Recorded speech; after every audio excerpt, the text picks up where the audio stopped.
Olá, gente, olha só, dando continuidade ao assunto de ortografia, deixando bem claro já que nós não temos como ver todas as palavras, todas as expressões, porque é todo um dicionário, não é? A parte de ortografia é tudo que a gente escreve, é muita coisa, toda a parte escrita é denominada como ortografia, então a gente não tem como, não é, ver tudo até o dia da prova. Então o que é que a gente vai fazer? Nós vamos trabalhar os conteúdos mais relevantes e os que mais caem na parte de ortografia. Certo? Deixando bem claro. Porque alguém pode chegar para você, não é? Para o professor, e como se escreve tal palavra? Isso é ortografia.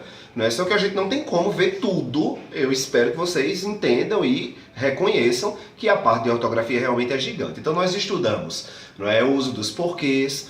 Nós estudamos aquela diferença entre cerca de e acerca de. Hoje nós vamos trabalhar esses elementos aqui, mal com L, mal com U, que cai muito também. E vamos trabalhar a grafia de algumas palavras que estão presentes em muitos concursos vestibulares, né? Inclusive aí no concurso da Polícia Militar do Ceará. Então dê uma olhadinha para cá, olha só, assunto muito fácil. Johnston, quando eu devo utilizar mal com L e mal com U? Olha só, a expressão você sempre vai poder substituir por boa, certo? Na maioria dos casos funciona como adjetivo. Então olha só, ela é uma menina má, não é? Então o que é que acontece? Como eu posso substituir por boa, não é mal com L nem mal com U, eu utilizo a expressão má, tá? Eu tenho mal com L e tenho mal com U. Mal com L você vai ser obrigado ou obrigada a utilizar sempre que você puder trocar por bem. Então vejamos aqui no exemplo. Ele é um cara do mal. Ele é um cara do bem. Eu não posso falar ele é um cara do bom. Então, como eu troquei o mal por bem, eu devo utilizar mal com L. Já você vai ser obrigado ou obrigada a utilizar a expressão mal com U sempre que você puder substituir por bom. Vejamos aí um exemplo, olha só. Ele é um mau menino, ele é um bom menino, tá? Então, nós vamos praticar aí na parte dos exercícios de simulados acumulativos, essas expressões aqui. Caiu numa frase, tenta trocar. Por boa, bem ou mal, né? Boa, bem ou bom. E aí você vai saber exatamente a substituição que deve ser feita. Vejamos agora, gente, uma parte que para alguns entra na questão de derivação verbal, mas não deixa de ser a parte ortográfica também, tá certo? Olha só.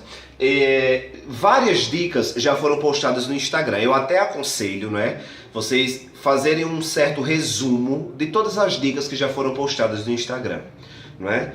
Dá uma olhada nos vídeos que já foram postados, tem muita dica, muito vídeo legal lá, até para complementar. E como o curso, não é, lá no Instagram, como o Instagram foi lançado há 4 meses, então tem muita coisa bacana lá, que ajudou inclusive o pessoal da Polícia Militar de Pernambuco. Então dê uma olhadinha nos vídeos, quando tiver um tempinho, vai vendo aí as postagens antigas, que tem muita coisa bacana.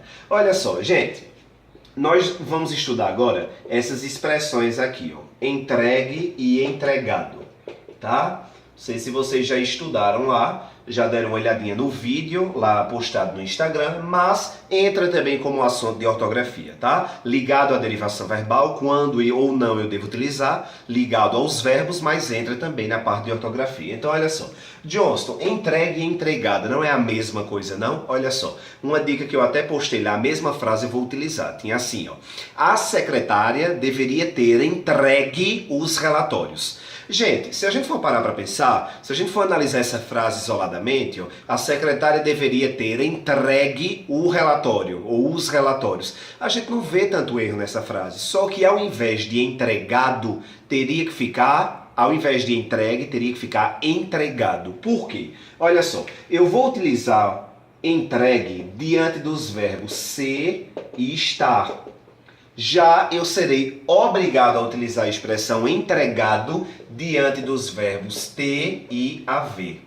Ô Johnston, como assim? Olha só, ser e estar eu utilizo entregue. Só que todas as vezes que os verbos ter e haver surgir antes desta expressão aqui, então eu devo ter que utilizar a expressão entregado. Johnston, repete lá a frase falando corretamente. A secretária deveria ter entregado, porque estou diante do verbo ter, tá certo? Tenho que utilizar a expressão entregado. Então, ser e estar entregue, ter e haver entregado. Vamos para mais uma dica aí bacana, olha só.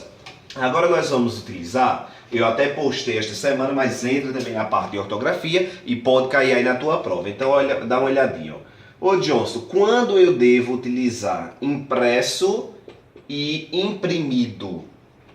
Gente, a expressão imprimido, ela é meio que feinha, não é? As pessoas tendem a corrigir sempre que alguém fala, o material tinha sido imprimido, ou o material foi imprimido, ou o correto é imprimido ou impresso. Então, olha só, gente, diante dos verbos, tá certo? Diante dos verbos ter e haver, também eu sou obrigado a utilizar a expressão imprimido. Então, eu não posso falar, a menina tinha impresso o material, tá? A menina já tinha impresso o material. Não, diante dos verbos ter e haver, a menina já tinha imprimido o material, tá certo? Então, ter e haver imprimido. O que vai acontecer com a expressão impresso, é que não vai ser só diante dos verbos ser e estar. Os demais verbos, todos eu tenho que utilizar impresso. Então, voltando aqui, ó, só diante dos verbos ter e haver é que serei obrigado a utilizar a expressão imprimido. Diante de qualquer outro verbo, eu sou obrigado a utilizar a expressão impresso, tá certo? Então, olha só, vamos para mais uma dica também aqui que entra na parte de ortografia. Olha só. Johnston, quando eu devo utilizar a expressão ratificado e quando eu devo utilizar a expressão retificado? Dê uma olhadinha, muito simples também. As duas palavras existem e eu preciso saber o momento certo de utilizar cada uma delas. Então, olha só, gente, a expressão ratificar significa confirmar. Tá bom? Então, ratificar é a mesma coisa que confirmar. Johnston, me dá um exemplo aí, olha só. Digamos que estamos num determinado discurso, alguém falou algo que você concorda, alguém citou algo que é do seu interesse, que representa as suas ideologias, aí você vai e fala, eu ratifico as suas palavras, eu confirmo suas palavras, tá certo? Então, todas as vezes que estiver na ideia de confirmar, aceitar determinada ideia, então eu utilizo o ratifico. Porém, quando a ideia for de consertar, quando eu preciso modificar alguma coisa, eu já não posso mais falar ratificado e sim retificado. Uma dica que eu dou sempre, e os alunos não esquecem, é que sempre que o carro da sua família, por exemplo, o seu carro quebra, você não leva a uma ratífica, você leva o carro a uma retífica. Ou seja, retificado, retificar é a mesma coisa de consertar. Tá certo, gente? Isso aqui entra também na parte de ortografia e nós vamos responder vários exercícios acerca desses assuntos. Johnston, eu queria mais uma curiosidade de ortografia que sempre cai nos concursos vestibulares. Dê uma olhadinha, olha só. Gente, na parte ortográfica, na parte de ortografia, existem expressões, não é, que é muito assim, a gente não consegue diferenciar uma da outra, até porque a gente não tem muita prática da leitura. E estamos perdendo também, não é, a prática da escrita. O computador, o celular faz com que a gente vá naquele corretor automático e tal, achando que todas as palavras estão corretas. A gente não fixa muito o que a gente escreve. A gente vai colocando lá o que der, deu. Então a gente cria uma dificuldade muito grande para escrever determinadas palavras. Uma dica aí, olha só. Johnston, quando é que eu sou obrigado a utilizar as expressões? Olha só. Ó, eu tenho aqui em vez de e ao invés de. Então preste atenção, olha só. Em vez de e ao invés de. Gente, quando essas expressões caem nas frases, pouquíssimas pessoas conseguem entender que aquela expressão naquele momento não cabia no excerto. Porque as duas expressões parecem a mesma coisa, são escritas na fala, não é? Significa praticamente a mesma coisa, só que eu tenho particularidades. Olha só, gente, eu vou utilizar sempre a expressão em vez de, sempre quando a ideia for de substituição, tá certo? Sempre que a ideia for de substituição. Johnston, eu não entendi isso aqui. Olha só, na prática, vamos entender. Quando eu falo, por exemplo, comi peixe em vez de frango. Ó, comi peixe em vez de frango. Ou seja, eu substituí o frango pelo peixe. Existiu, na verdade, uma substituição. Eu não posso falar comi peixe ao invés de frango. Só que quando cai essa frase no concurso ou no vestibular, as pessoas não se atêm. Porque, de fato, gente, preste atenção no que eu estou falando. Ó, cai lá no concurso. Comi peixe ao invés de frango. Dificilmente teu concorrente vai olhar e vai dizer, o erro está aqui. Não. Só que você já sabe que está errado. Porque eu não posso utilizar a expressão ao invés de quando a ideia for de substituição. Agora, Johnston, e quando é que eu vou utilizar a expressão ao invés de? Vou te dar uma dica aqui, ó. Diante de palavras, prestem atenção, diante de palavras antônimas. Johnston, me explica isso aqui melhor. Olha só, quando eu tiver ideias contrárias, eu já serei obrigado a utilizar ao invés de e não mais em vez de. Johnston, me dá um exemplo, olha só. Ao invés de abrir a porta, ele fechou. Opa, abrir, fechar. Eu não posso falar em vez de abrir a porta, ele fechou. Como eu estou diante de palavras antônimas, de palavras de sentido contrário no mesmo excerto, eu serei obrigado a não mais utilizar em vez de, e eu já serei obrigado a utilizar a expressão ao invés de, tá certo? Então, em vez de, substituição. Ao invés de, diante de palavras antônimas. Vejamos mais algumas dicas essenciais aí na parte de ortografia. Olha só. Pontos importantes. Você deve estar pensando, Johnston, nós não já estudamos essas aulas não, porque no Instagram eu sempre posto várias dicas, tá certo? Mas aqui no IG é a primeira vez que nós estamos estudando esses conteúdos extremamente importantes, tá certo? Então, olha só.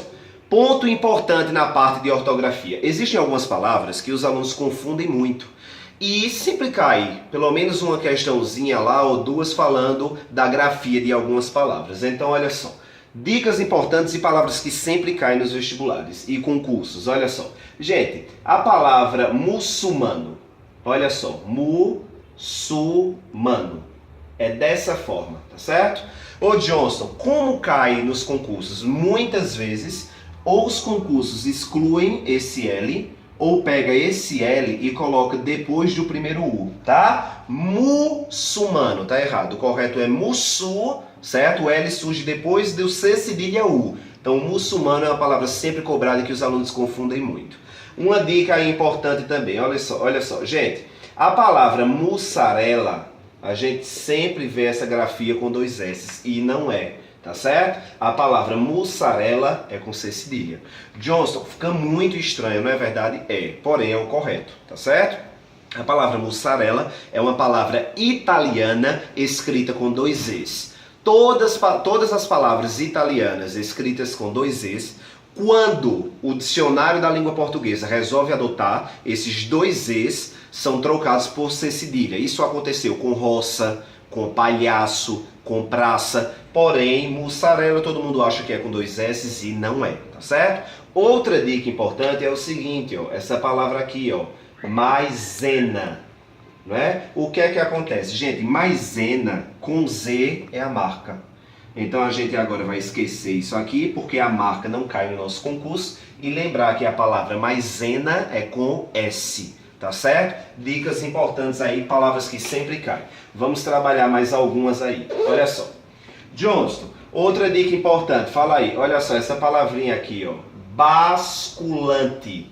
Gente, muita gente fala vasculante, vasculhante. Não existem essas palavras, tá certo? O correto é basculante, com B, e não LH. É L, tá certo? Basculante. Uma dica importante, gente. Xícara é com X, mas chácara é com CH, tá certo?